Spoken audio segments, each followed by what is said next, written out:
Babe, is it okay that I'm backing the fireplace? There's pictures, there's pictures of your family on the mantle. I'm just asking. Okay, cool.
Hi, Varghese.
Okay.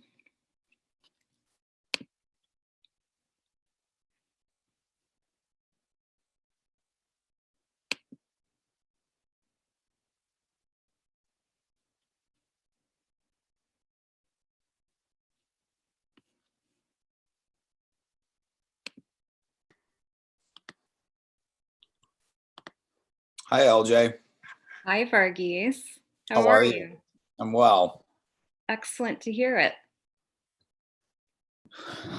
Do I get to see you? It says it's not. I'm trying to do a video, but it's saying that the host has stopped it. Okay.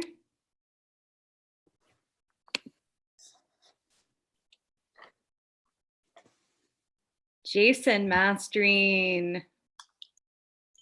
Hello. Hi, how are you? Good. How are you? Good. Did you stop my video on purpose? No, apparently I have not stopped anyone's video on purpose, so I'm trying to fix it right now. Sorry about that.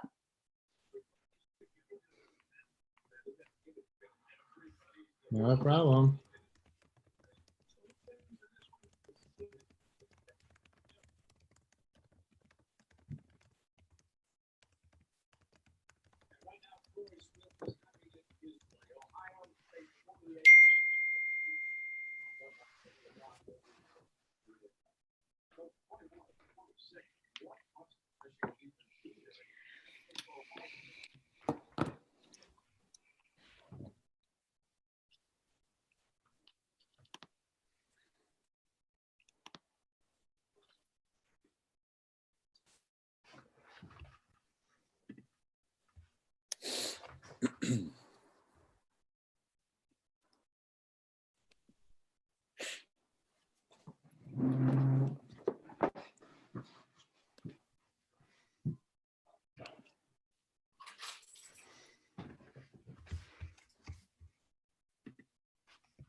I can't seem to figure out the setting. I've never actually had this problem before. Is this ours? Is this our No, no. It's Compassionate Muse. what if you go meeting, start video?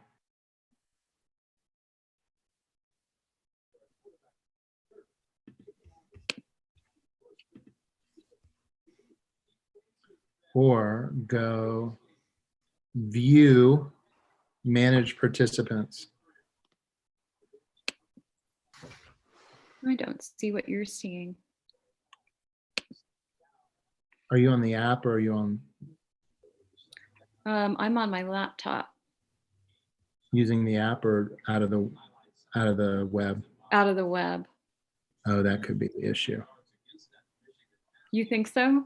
It could be, yeah. Okay.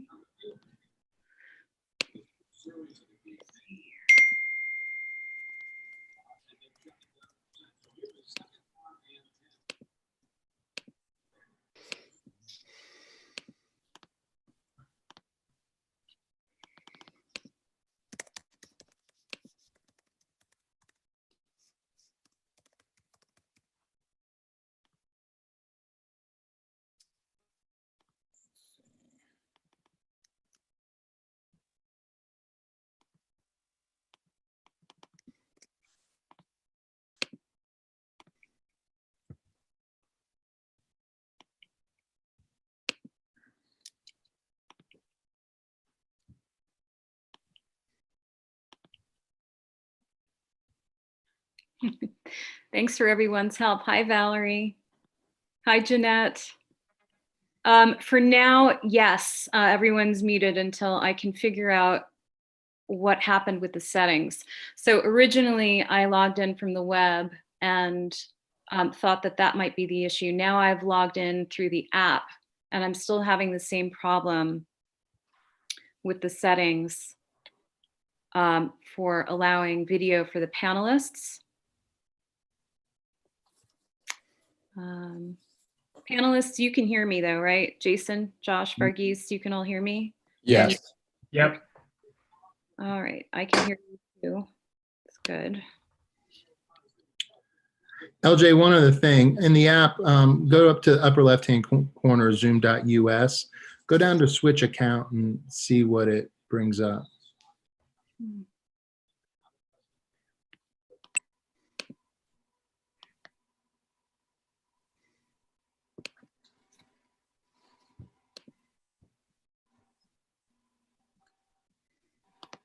Okay, I did that and I'm logged into the correct account.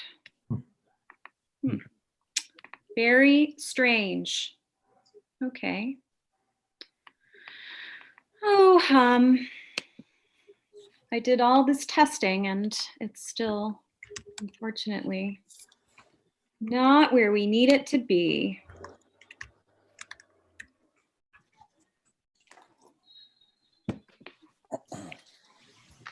I'm gonna try one more thing here, everyone.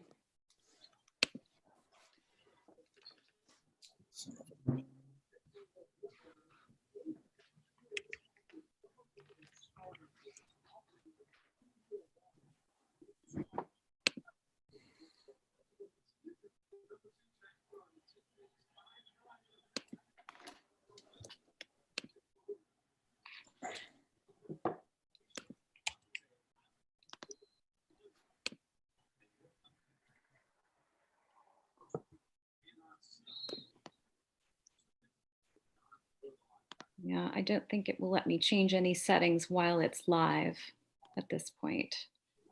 And I can't see that I set up anything wrong. So this is a tricky thing. Let's see here. Thanks everyone for your patience while we figure this out. Thank you for organizing. Appreciate it. I'm in the help. I'm trying to search Zoom help, which is not that helpful right now. It sure isn't. I'm surprised. I've even searched on this specific message. Very confusing to navigate. And I've even done the tutorial, which I thought was clear. I thought it was clear at the time. Let's see. Okay. Let's see if I can do, if I do this and I do this, if that will help.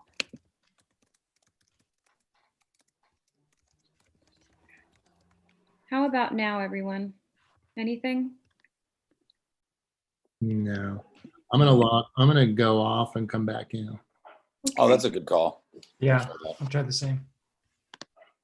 Allie, we're all logging out and coming back in because the video's not working.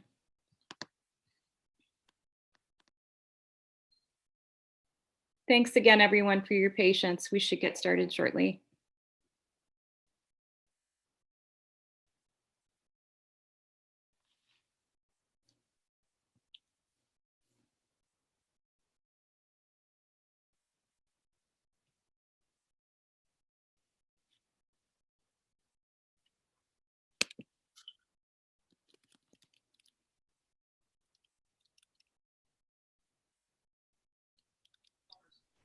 Hi, No. Jason. Hi. I still can't see you. Yeah, no change. Yeah.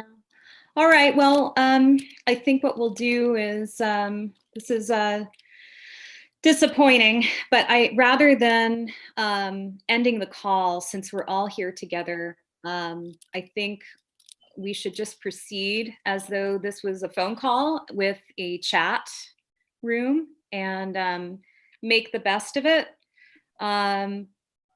I think everyone is on the call now, so let's see if I can get a.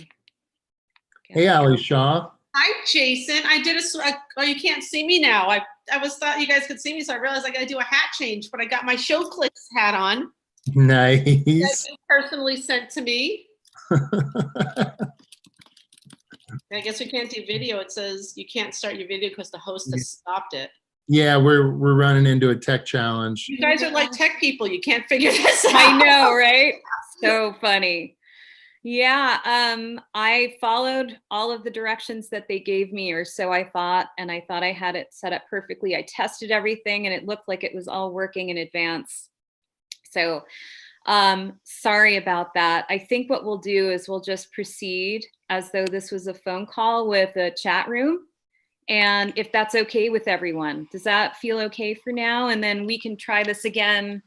I'm going to be doing hosting these live streams every Thursday in April. So this is the first of 5.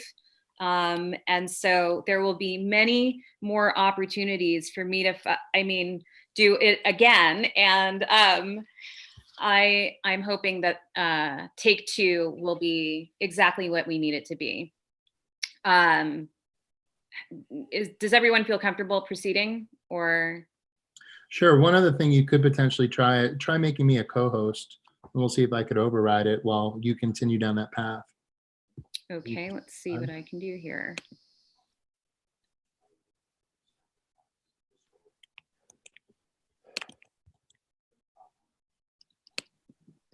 You are now the host. All right, excellent.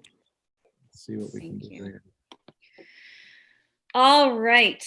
Hello, everybody. Jason, you did it. I think that works. Why don't you guys try turning on your video again in the bottom left corner of the Zoom window? It's not Saying letting- it's the host has stopped it on my side. Yeah. Yeah, I'm getting the same thing.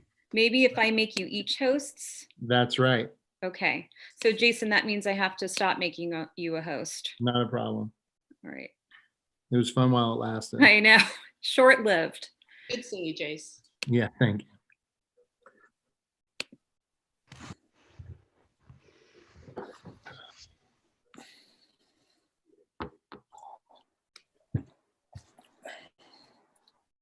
How do I stop making you a host?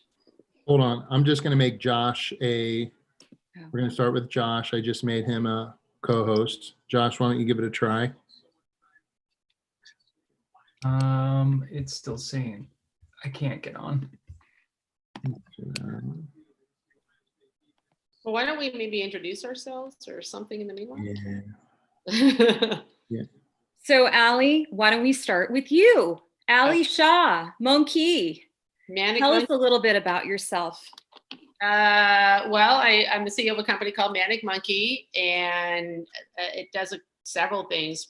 Produces festivals and events, big festivals, and events, and I also do help with sponsorships. I also help companies raise money. I bring investors to them. I also align a lot of artists with brands, do a lot of brand partnerships, and I help build out music tech and brand companies, one of which works with you guys.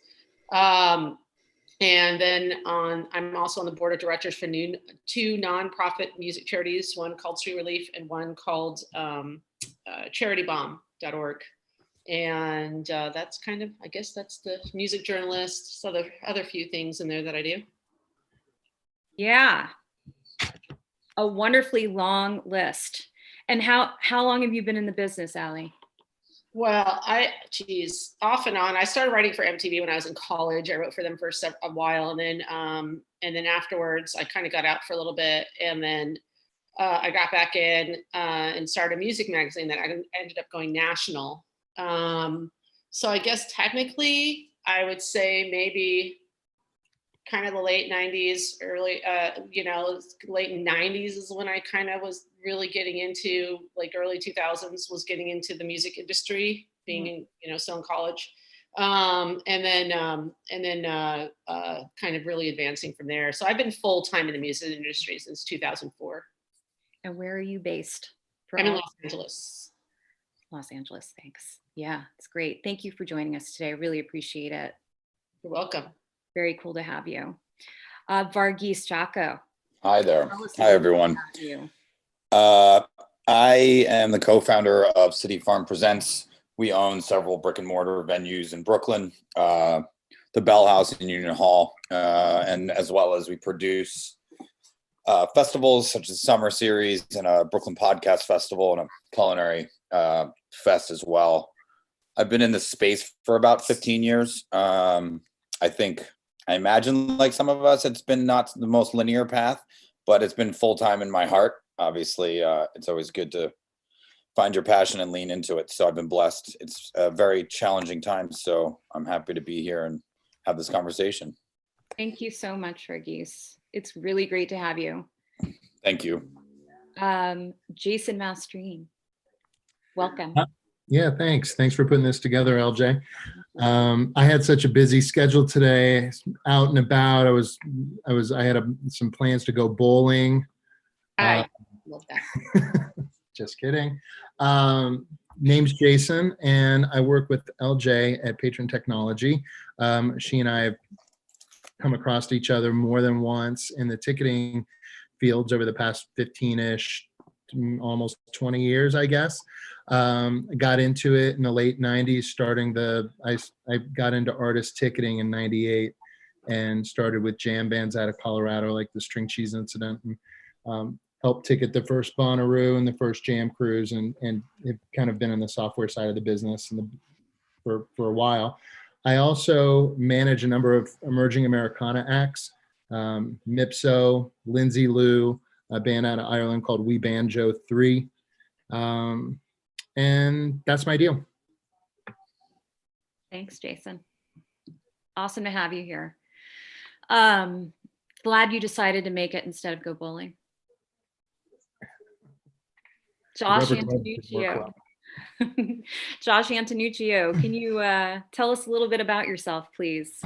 Sure. I'm a associate professor at Ohio University and oversee the music industry program here in the Scripps College of Communication. And I also am the director of an annual music summit, industry conference here in the Midwest, and do a lot of experiential programming and corporate partnerships for the university, including one with AC Entertainment, with Bonnaroo and Forecastle, as well as South by Southwest, and some other experiences. I also do a partnership production here with Bob Boylan of NPR Music, basically a visiting artist series, an interview and performance series here at the university. And I also am a producer and own a studio here. Can I ask what the conference is? Sure. It's called the Ohio University Music Industry Summit. We had an amazing lineup this year. So our keynote was Phineas and St. Vincent. And last year, Chuck D was our keynote, and we had to cancel this year. So that's a little street cred. I used to work for Public Enemy. Oh, cool. Yeah, that's one of my favorite times of my life. We have something in common there, Allie. I used to work with Chuck. Yeah? When? Yeah. It's so cool. It's such a small world. Well, thank you, Josh. Thank you for the introduction. Thank you for joining us. Thank you, everyone who's called in to join us today. I'm LJ with Compassionate Muse. I'm a coach, consultant, speaker, trainer, and facilitator of compassion-based work strategies. I also work with Jason Mastrine at Patron Technology in the music side of the business and on the sales side, and have been working in ticketing technology on the music side mostly for over a decade. This is my 25th year of being in the business, first as a performer, then as an agent. I was an agency owner in the San Francisco Bay Area. I've managed and then into the tech space. One of the reasons I wanted to do this series is because I am feeling helpless, and I'm feeling helpless right now, as a lot of us are. And my heart is breaking. There are so many of my friends who've lost their jobs, many whose hours have been cut. I certainly have been affected. I don't think there is anyone who hasn't been affected in the music business, in the entertainment industry in general, and in the world. Quite frankly, everyone has been affected by this. One of the ways that I feel joy and I feel helpful is to be of service to others. And so I wanted to put together what I'm calling Mindfulness in Music Networking for Good, which is a real event that I've done in the past and will continue to do in partnership with other conferences, where we bring people together and we shift or reframe people's mindsets. So instead of coming from a place of, oh, I got to do a networking thing and I got to get in front of all these people who can help me get to the next place in my career, we reframe and facilitate networking events for people to go in and think about how can I be of service to other people, without any expectations in return other than the warm fuzzies that I get from being helpful. And the outcome from doing these types of events has been like insanely wonderful. People have met so many more people. There's been so many more collaborations that are genuine and authentic and not forced, and therefore way more fun and inspired. And I still get emails from people that have gone to my events that are like, wow, thank you so much for doing this. It's always felt sort of heavy and something that I didn't really feel like I wanted to do. I kind of felt an obligation. So coming from a place of service, really, it helps me, and therefore I want to sort of provide an atmosphere virtually for everyone today to be in that mindset. And so setting the tone for that, today is about doing a little bit of this, which at the moment is this. It's delicious. I'll probably be switching later on, but for right now, cheers. Cheers. Blackberry flavor. And, really just sort of coming from, like I said, like a place of service, but with the idea of collaboration. So, hi, Vlad, thanks for joining. Hey, LJ, sorry I'm late. I went way over time. It's all good. We had some major technical difficulties, so you're right on time. Cool hat though. At the end of this call, I'll have you introduce yourself. So right now we're getting into the idea of collaborating, sort of a wine and workshop hour together, and I wanted to throw out a few topics to you because clearly everyone financially is suffering. Our focus right now is just, we're focused on surviving. We're focused on staying well and safe, so that we can, frankly, live to see another day and provide that type of wellness and safety for our loved ones. So I wanted to throw out an idea of what happens beyond the paycheck. What happens beyond the money? How can we be helpful to each other in our music community if money was not in the picture? If someone, for example, didn't have the financial resources to donate or give to a music-based charity, what else could they be doing to be helpful to someone in the community? I'll let anybody take this question.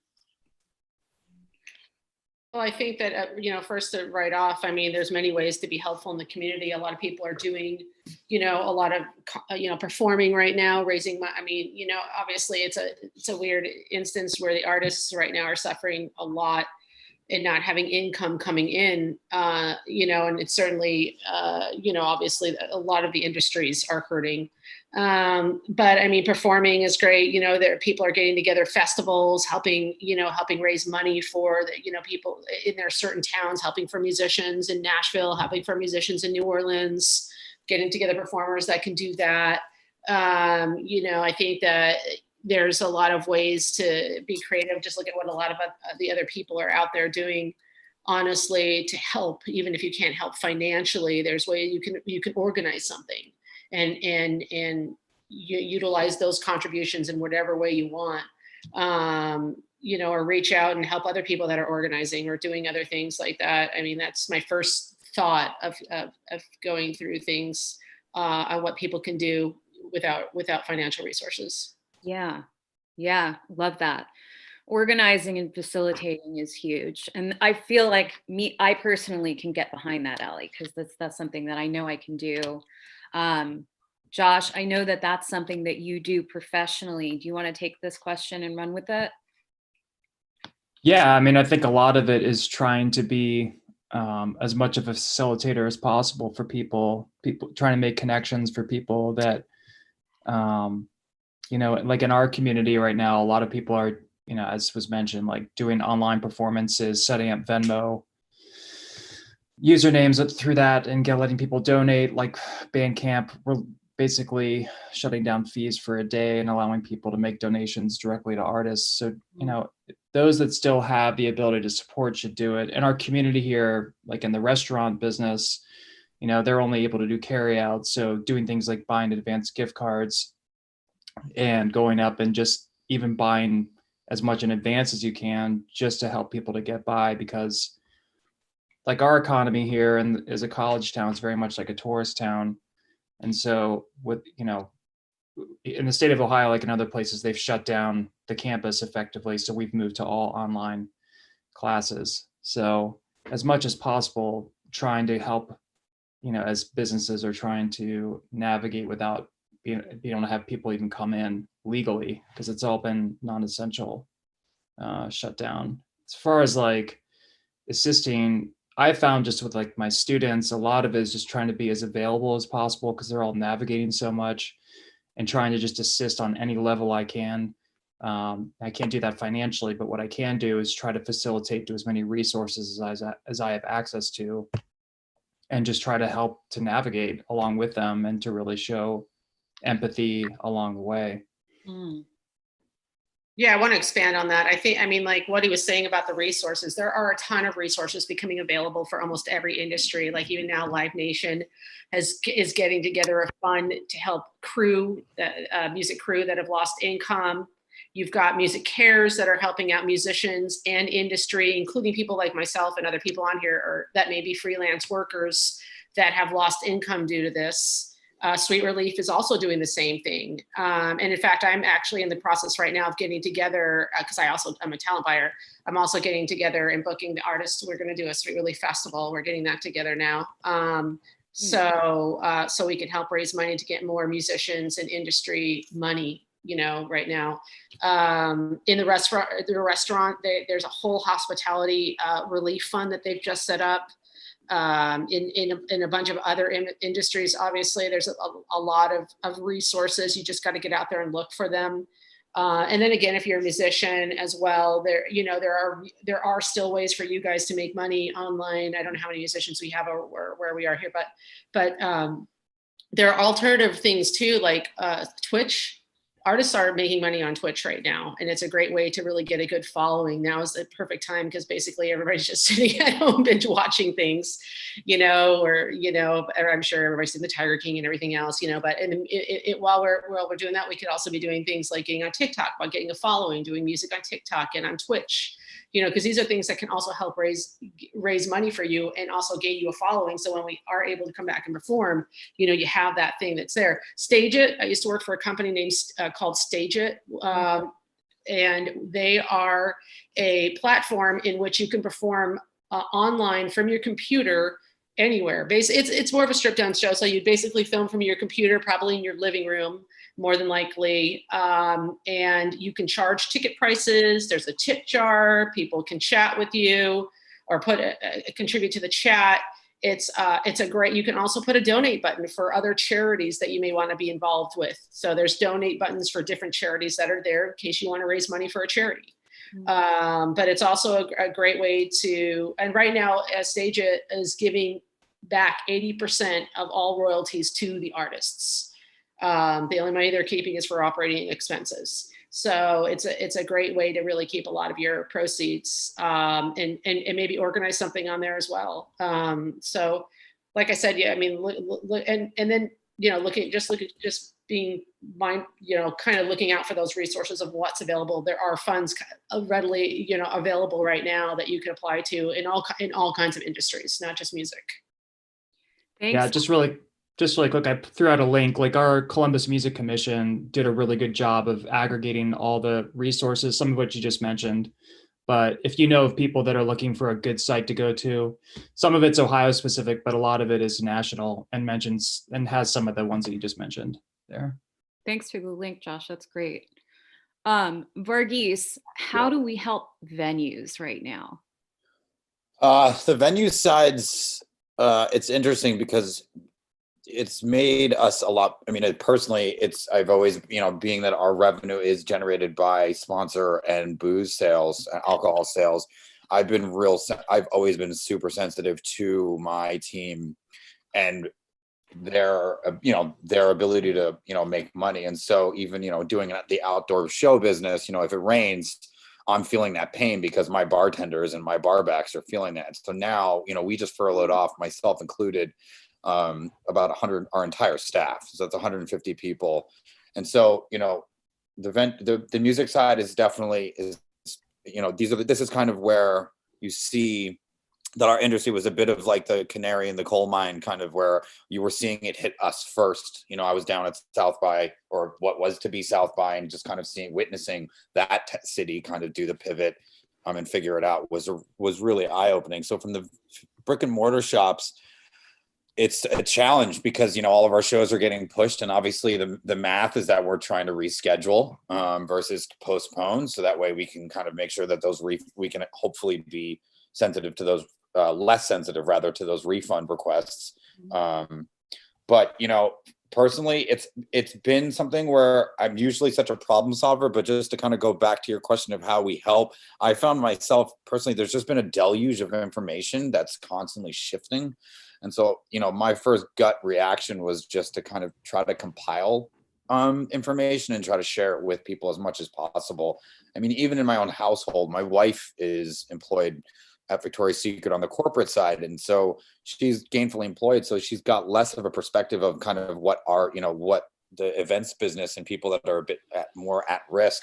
So even being able to communicate to her the direness of it, and kind of, she understands it's such a passion point and it's my career, but there's a lot of people that are hurting. There are a lot of people that are doing okay. And so I think the help from the people that are hurting, or hopefully, I think, Josh, you made the point of being available and being present and making yourself, there, even if it's just an ear, and or to help interpret all this information that we're just getting bombed with.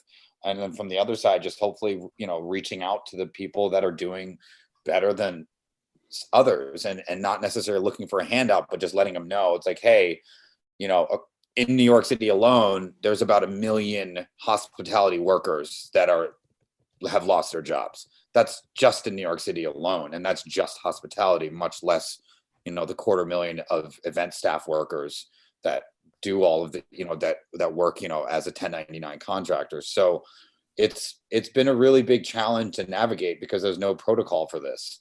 Everything we've seen in the past, and I know we've heard this, but it's just kind of every kind of major tumultuousness, 9/11, 2008 was like a singular event, whereas this is a prolonged kind of challenge that survival is really it. And the scary part is that it's the smaller mid-tier guys and gals like ourselves that are really the biggest at risk.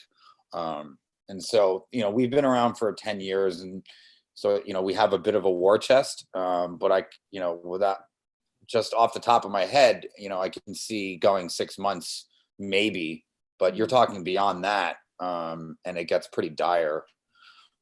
And then that's not to say that we also want to be sensitive to the reason why we're in business, which is all of the artists and performers.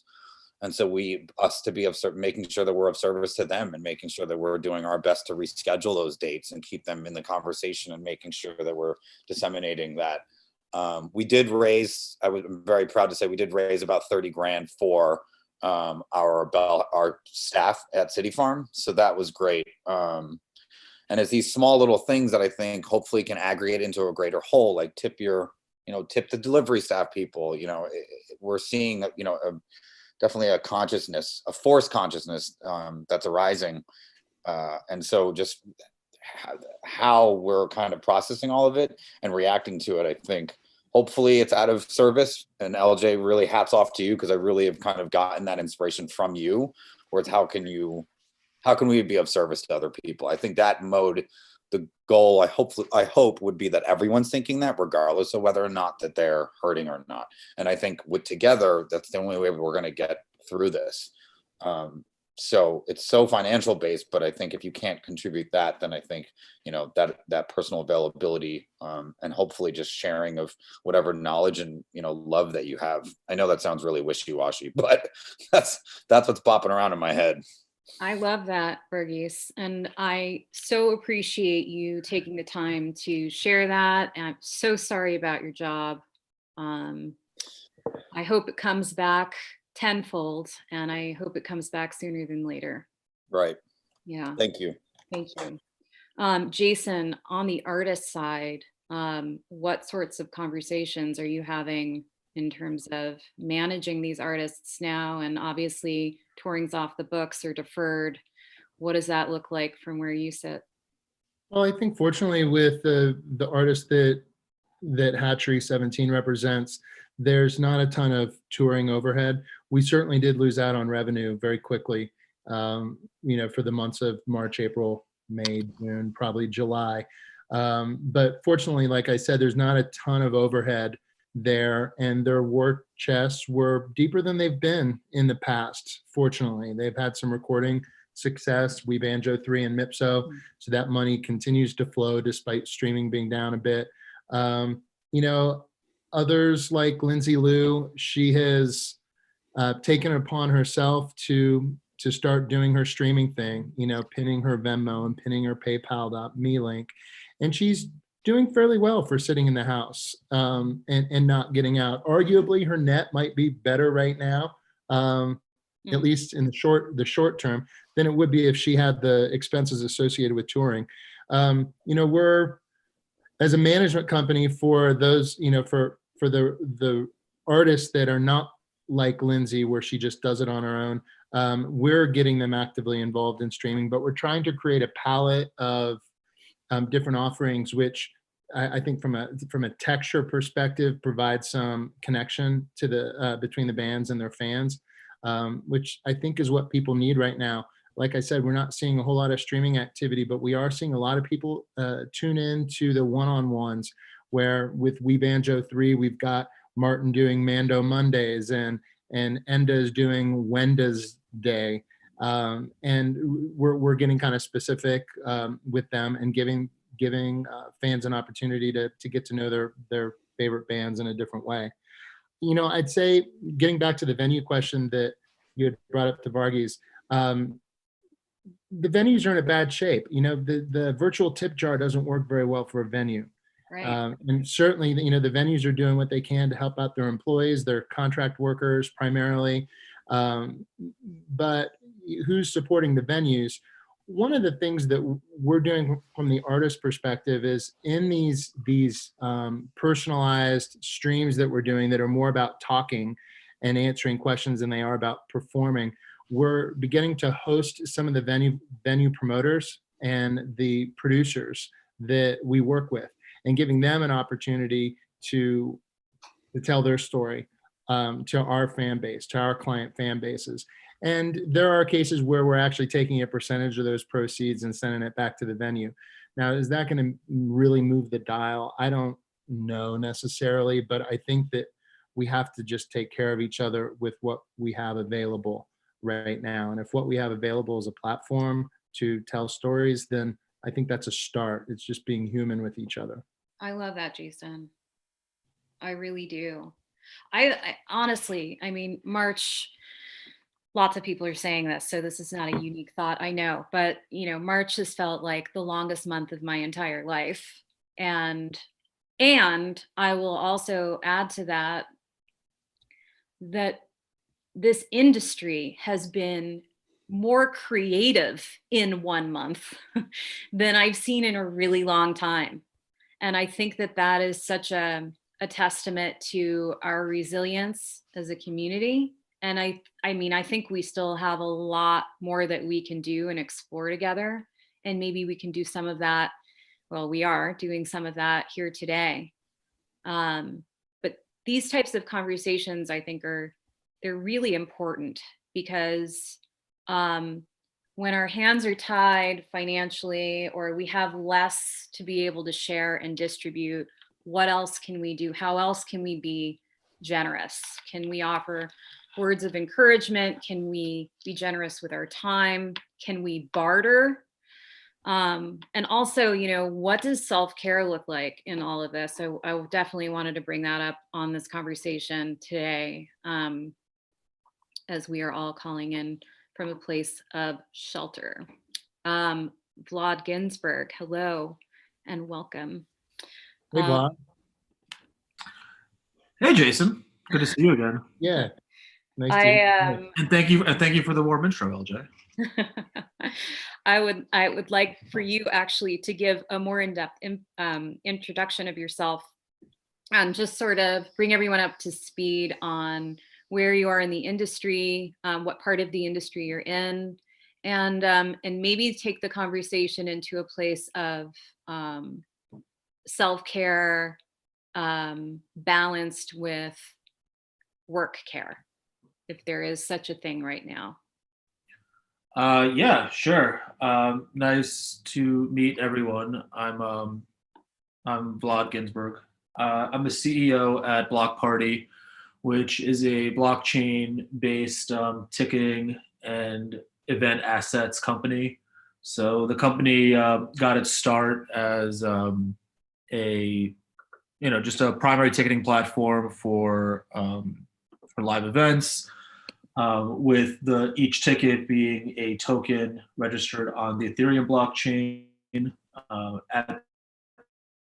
We've sort of grown from that into now we're developing a secondary marketplace that links with our primary marketplace and other event-related collectibles. So something that we're pretty excited about is working with a few artists to merchandise their brand digitally. We've been doing that with the NBA since October, specifically with the Sacramento Kings, and are now quietly, would have liked to roll that out on a greater degree this spring with a few music clients. But as we all know, and we're talking about here, that's not a thing.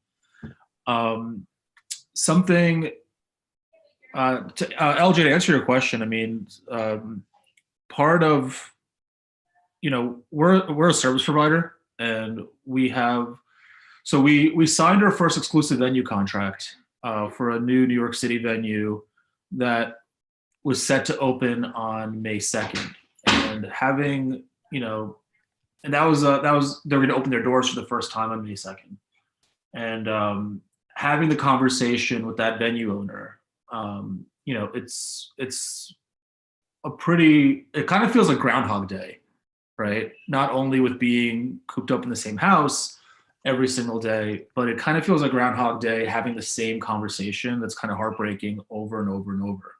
So, like we talked to the owner of the venue that, we were set to go on sale for the first event last week. He's having a hard time making ends meet, and you hear that conversation, and that's difficult.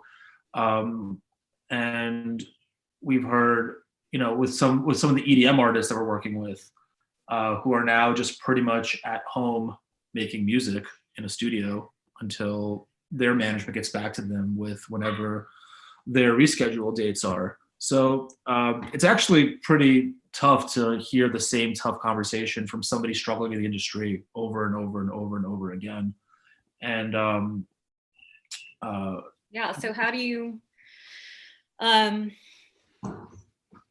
handle that, and how do you stay sane handling that? I mean, the trick, I think, is to just not allow yourself to get to become Bill Murray in Groundhog Day, right? Whatever it takes is trying to get into every single conversation and treat it as like specific and unique to that person as possible. And I think that requires, and LJ, you and I talk about this a lot too, that requires a lot of self-care.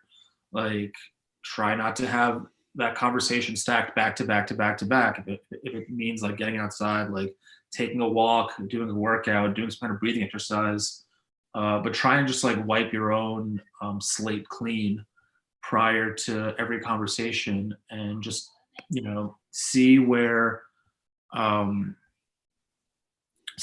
is an opportunity to help. So, for example, I brought up that, that venue, it's a new venue, and, they're just kind of reporting back to us like, hey, we'll let you know when we're ready to open. But also, they were saying that somewhat hopefully, like if we make it through whenever we can have events again, we we've had like they hired a bunch of people that hadn't started yet, but they were like, we've now we can maintain people starting, as they just won't get paid until a later date. But also, they're kind of at least silver lining the whole thing with, hey, actually we can hire a lot of people when it's time for us to open. So finding the positivity in that conversation is, well, maybe I can be a resource. I know a lot of folks that have been laid off in the events industry, and now I can, maybe start putting people in touch with this venue that can, that can maybe land on their feet with a new job. And as far as the artists we've worked with, I mean, they're just, and I've heard this repeated a few times on this call, they're excited just about the opportunity to like work and like create for a while when there's nothing else to do. And in those cases, it's a lot easier just to have a very creative conversation about what we could do with technology to kind of help them make up for lost revenue, and like work on creative stuff. I mean, but on a personal level, it's really hard to not feel like the weight of the world on your shoulders when you just every single day have all the conversations that are, where you hear like a different heartbreak. Yeah, thank you. I know I think it's challenging. It's definitely challenging for me because I'm a very empathetic person, and I can quite literally feel people's pain. So then I have to have that conversation in my head about how do I set a personal boundary so that I am being there and I'm being compassionate, and at the same time not taking on too much to the point of my own detriment, right? Because again, the objective right now is to stay safe and well. We need to stay healthy. As long as we are healthy, we can recover. If we're sick, there's very little we can do, right? So the added stress of taking on all of this pain of our friends and our music community and the world can actually physically make us sick, right? So it's finding that sweet spot balance, right? And I put together, this is a bit of a pivot back to what we were talking about a little earlier, but I put a poll out and everyone should be able to access it. All our callers and our panelists should be able to take the poll. And it looks like many have already started. So, how do you help when your resources are limited? And there's a bunch of choices here. Personally, I like the one that says none of the above. I curl up into a ball and cry. No one has selected that one yet. I'm very happy to see it. But it is interesting to see most people have put down, I put people together, I'm a networker. And I think that is a really wonderful way to have an exchange of energy, especially now virtually. We can still do this. Thank goodness we have the technology to help us. And it doesn't necessarily cost any money. It costs our thoughtfulness, it costs our energy and our time. And that's it. And I certainly appreciate that option. We have a question from Jeanette, and let me see if I can unmute you, Jeanette. Let's see here.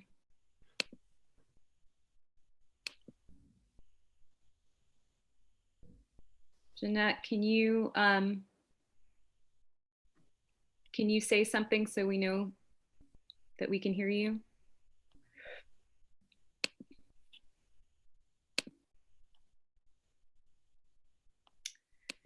Okay. Not working.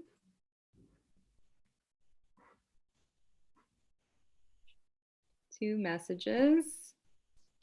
Okay, that's okay. Jeanette, can you type your question in and I'll read it to everyone if that's okay. So yeah, talking more about self-care during this time. I was having a conversation with one of my coaching clients earlier who was saying that she decided to stop going outside. She doesn't want to go for walks anymore. There's too many, she lives in a city and there's too many people outside, and she's not going for her walks anymore. And, you know, it's affecting her. It's affecting her sleep and her mood. And I'm just curious to know if there's any of the panelists or the callers who have stopped working out since they've been home. Anybody? I've actually done the, am I muted? Oh, no, Nope, I'm not. I hear you. I've actually done the opposite where I haven't worked out since high school. And my Great. wife's like, hey, bro, it's time. But I've actually been working out and meditating. And I think the level of like self-introspection that the world is going through has probably never been, at least in our lifetimes, has, you know, it's being at peace with yourself is, you know, such a, you know, it's such a moving target. But I think that it's looking out for number one, never at the expense of number two. And so we have to be healthy, like you said, LJ, to then be able to help others. And so making sure that we are looking out for ourselves and our loved ones.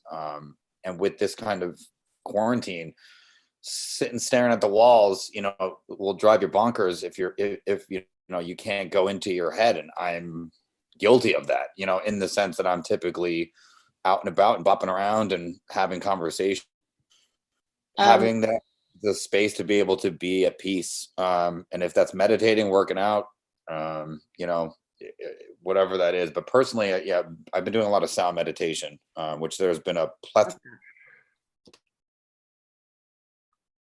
Thank you. Yeah, I'm gonna, is he still talking or he kind of? No, Allie, come on in. Cool. Yeah. Chasen knows me well. I'm a very active, shoot, sorry. My dad's been crazy calling me, making sure I'm okay. I work out and I'm very active, social. You know, I travel a lot around the world. Right now, I should have been in another country speaking at a panel. I mean, it's kind of like, you know, and I live in my apartment. I'm just going like, a little stir crazy. But for working out, different methods. Every morning I wake up and I meditate for 10 minutes just to clear myself and, you know, put some aromatherapy on, put some meditation music on and meditate. And I think that really helps de-stress me from everything that's going on, getting through the workday. I'm lucky enough to still have a couple clients. And then working out. So I've kind of built out a gym since all the gyms are closed in my house. I just got a foldable exercise bike that just arrived last night, and I went out and bought some more weights and stuff before I knew we were going to be on complete lockdown. So I went out to the stores and got them before they were all gone or all closed. So I've been working out pretty much daily. I will not say that I do not go outside. I do. I actually, but I'm driving away like 20 minutes outside of LA to a more secluded spot where I walk. But I don't do that often. It's like once or twice, and then I just, you know, kind of stay inside. Yoga. I do yoga a couple times a week.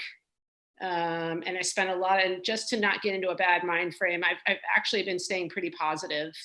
I have a lot of virtual happy hours and friends and family that has, like, every night is multiple happy hours or hanging out or panels or being interviewed too. So I mean, like, it's been kind of it's been interesting. I've had time to catch up on with family members I haven't talked to in a while. I mean, like, I think, you know, you can look at, you can look at some positives from this as well, you know, and I think the most important thing that we also need to remember is is mental health awareness. I think that's important to keep in check. And I know even I have a lot of friends that are struggling right now and spiraling and other things like that, and can't see the light, where the light is necessarily. And I think that it's important to continue to reach out. Don't try to think, you know, to figure this out on your own. Reach out to friends, reach out to family. If you don't have that support, there are resources that are out there. CharityBomb.org is a great resource. It gives you a lot of places to go to talk to somebody. Given Hour is a great place where thousands of professionals donate their time to talk to people that are struggling. So I think that's you know, for anybody that's going to a different, a dark space, you know, it's good to be able to talk to somebody and talk it out, you know, and I think it's a really thing, you know, and keeping yourself busy writing, you know, maybe doing I call it a quarantine journal, where I kind of just write every day, you know, and talk about the day and stuff, you know, whatever you can to keep yourself at least in a good space. You know, I love all of these.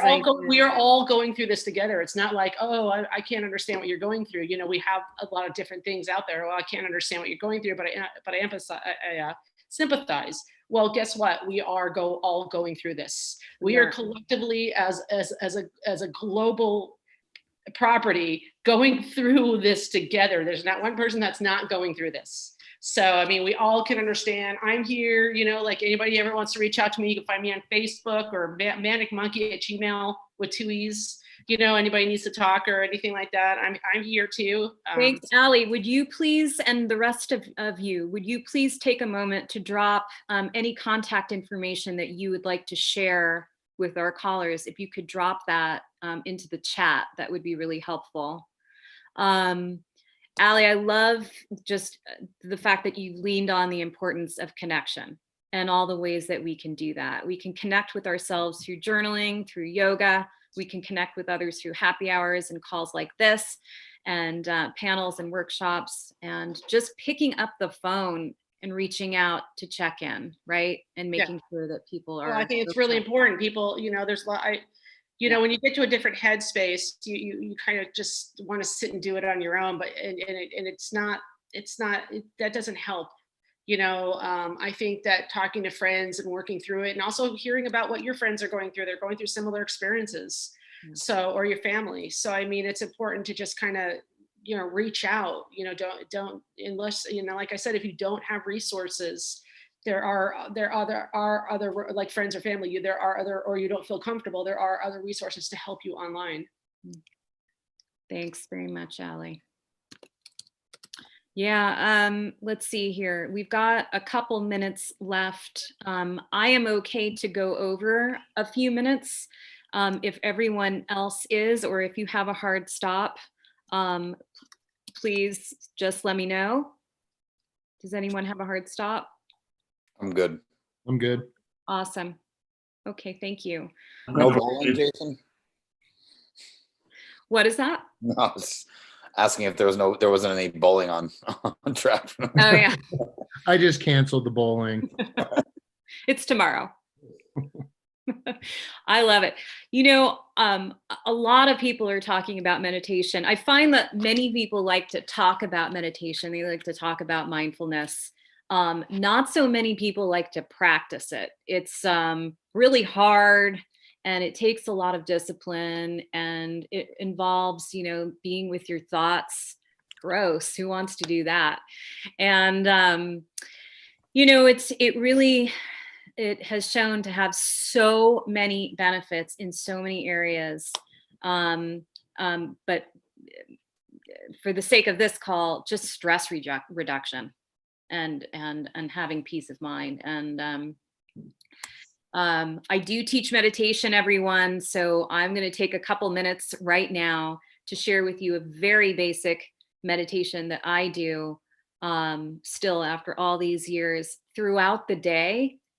It takes, I said it, I'll take a couple minutes. It takes seconds. And Vlad Ginsburg on this call and I have done this together in a session.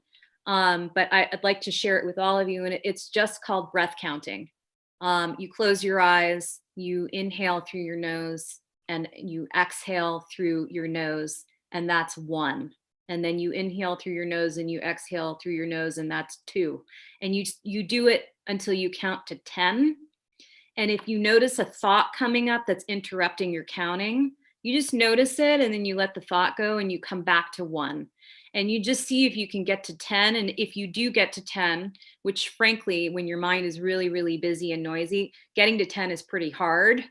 So it's just, the goal is just to keep going. And what you do is you set a timer on your phone so you don't have to worry about the time. Set it for 1 minute. You'll notice at the end of that 1 minute, the shoulders that you've been wearing as earrings will be like down, and your capacity for breath will be much larger. You'll be more relaxed, and I think you'll find some joy in the way your body feels and the clarity in your mind. So just wanted to share that with you. There's many types of meditation out there, but that's a good one to start with if you've never meditated before. Let's get into this over here. We've got some great feedback from the callers. Let's see. Diana Buchert hi Diana, has picked up yoga again to center herself mentally. And she says, it helps me get energy out when I'm working inside all day. Love that. Valerie, hi Valerie, who's in Texas. Diana is also in Texas, I believe. Is doing a lot of home improvements, such as painting and et cetera. That's great. Dan Quigley, what's up, man? Hi, thanks for joining. Lots of yoga studios, he says, are offering free online classes, especially for the service industry. That's great to know. And Allie mentioned something like that too. Jeanette, hi Jeanette. I'm not in the music industry, but I'm a startup founder for a new company called Sage Joy, an online marketplace for mentorship to share advice and emotional support during life events. This is great. I can't say enough about mentoring. It has brought me so much fulfillment and joy over the years, and I've done it for many years. I know Josh can step in here. I think Jason can also step in here and talk about their experiences with mentorship. Have either of you ever found like a time where you were like, that sucked? Just curious. I've never found that when it comes to mentoring. Be honest. I don't think I've ever officially picked up the mantle of being much like my mentors. It wasn't like an official, hey, you're going to be my mentor. It's just more No, like, no, not like that. Yeah. You're a rock star. So I think by that virtue, it's been a bit more organic. So the people that are above me, that are inspiring me, and then the people that are coming up that I can help, it's been a joy, because at the end of the day, we've all needed help at some point. Yeah. And so to be that point has been great. Comes from a place of open-heartedness. Right. Yeah, that's when it works. I love that. Yeah, I've always found as a mentor, like I get as much from the people I'm mentoring as I'm giving to them.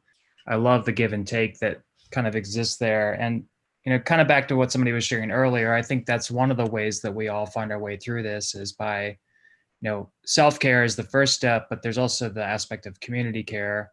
Yes. And just making sure that we're continuing the things that we need relationally. I don't know, like I've ran a few marathons and I'm excited. I just got into Marine Corps Marathon in October. So hopefully that's going to run, but there's like some mentality in training for that I think is helpful in something like this, where like I ran the New York City Marathon for Fred's team, which donates money for the Sloan Kettering Memorial Cancer Center in New York. And the night before we ran, the coach had this thing where he said to everyone that was running for the team that, you've done your training and now you just have to go out and run, and to take it in stages, to take each mile as you're in it and not run too far ahead. And we don't know how long this is all going to last. And, in higher ed, we're preparing for best and worst case scenarios, some of which look out a long time. And there's a lot of uncertainty. And so to kind of take it all together, kind of mile by mile, March felt like a year. April has has a lot of room left to go and beyond. And so, yeah, just think about how we take it one step at a time together and try to provide as much empathy, capacity, and resources as we can for each other. Yeah. Thank you. I love that analogy too of marathon, of what we're in. It's great. Let's see, what else? Let's see. Oh, Jeanette, thank you again for sharing Sage Joy with us. For those of you who are interested, there's a link for the Sage Joy mentorship here in the chat. Jen Sellers, hello, Jen.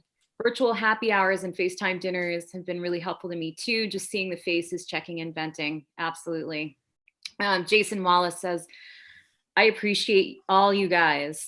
This y'all alone helps relax me knowing I'm not the only one dealing with not knowing what's next in the entertainment industry. Totally, Jason, for sure. Especially since I'm only a year in planning and throwing great events. Wow. So you were just getting started when this hit. Yeah. I'm also an artist, writer, event coordinator, struggling to get the ball back rolling. Yeah. Thank you for sharing that, Jason. I'm sending you love and strength, man. Yeah, for Jason and other event promoters on here, I've been in your ballpark there. I mean, we were, I had some festivals that were supposed to be this month. I had South by Southwest, I had a big party there. Right. I mean, you were supposed to go to that. You guys were, yes, maybe next year, Jason. I mean, I'm going to call you. Anyway, you ready? Vlad, we're getting you on into that too. Anyway, but being an event person, I've lost all that. That's all gone for me right now.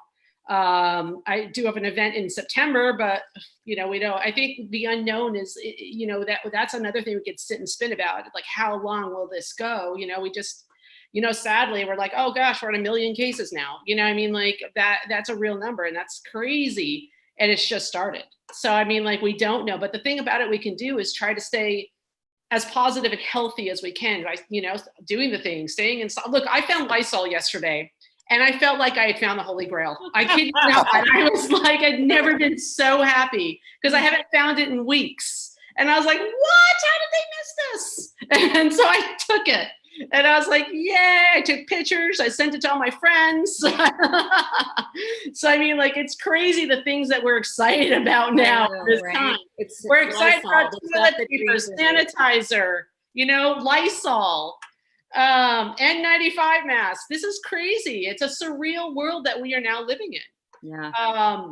And so I think that it's just really important. The things that we can do are these things, like those virtual dinners. I have been online and cooked with my friends. We've cooked together. We are now, some of my happy hours, we're playing games. There are 50 people on one of my happy hours that we're playing games. Our next one is prom themed, and we have to turn 80s lyrics into either a rap or poetry slam.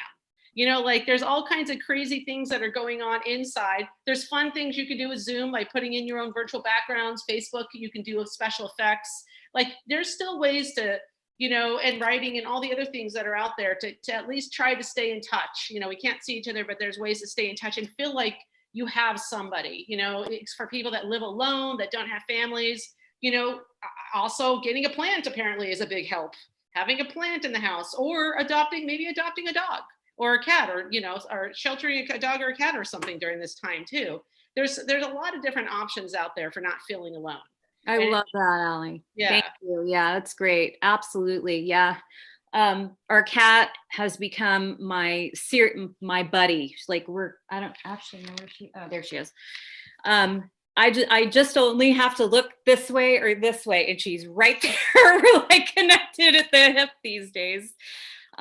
She's my buddy, but and she brings me a lot of joy, for sure. I love all of those ideas. Thank you for sharing that. Valerie says, Allie, thank you. That was amazing. And Thank you, Valerie. Cody says, I was a talent buyer in Ohio for several years and recently put things on pause in January to have less crazy time schedule for when I start my family this year. Myself and some friends who are also musicians and independent record label reps got together to start a new watch brand called Vic. I'm hoping I'm pronouncing this correctly, Cody. Sorry, Victaire Watches. That is wanting to support, embrace musicians, bands, fans, and anyone in the music industry alike. No other watch brand is representing our demographic of people. Cool, very cool. Thank you for sharing that, Cody. Not sure how I can help, he says, but I'm down. I can. I help build out brands. I'd love to learn more about the watch. Cody, if you have a link, please. Oh, I do see your email address. If you have a link. Reach out, Cody. To Victaire, please share it. Vlad, also categories is super adaptive for Zoom between friends, family, and in different places. I wasn't aware of categories. Thank you for sharing that. That's great. Yeah, so, as we wrap up this call, I think this has been great. And I appreciate so much all of your patience while you hung in there. We couldn't obviously get the setting fixed for the video today, and yet you're all here. So thank you for joining and contributing. I think what I want you to take away from today is that this feels really good. What we're doing here today, it feels really good. I don't know about you, I feel energized. I feel like I am in a positive mindset right now. Just by collaborating with you today, I've learned a lot.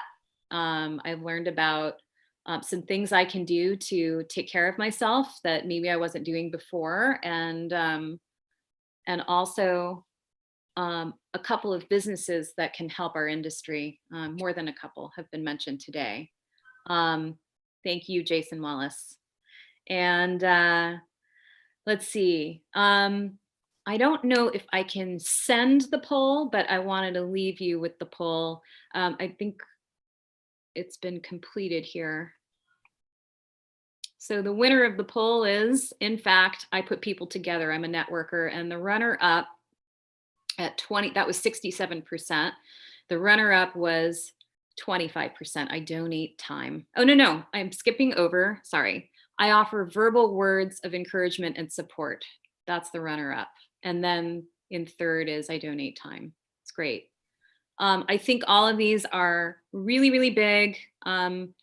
Personally, I'm a virtual hugger and a royal curtsier, so I will royal curtsy you now. Thank you all for, again, for joining today. Again, we're going to be doing these every Thursday at 6 p.m. Eastern time, right here on Zoom. For the month of April, we'll have different guest speakers and maybe some repeats. If you know someone who definitely should be up here with me in the panel, please introduce them, send me an email. I can be reached at lj@compassionatemuse.com. Putting that in the chat. And I wish you all a very healthy and safe evening and rest of your week. Sending you love and strength. Thank you all for joining. Thank you, LJ. Thank you. Thank you.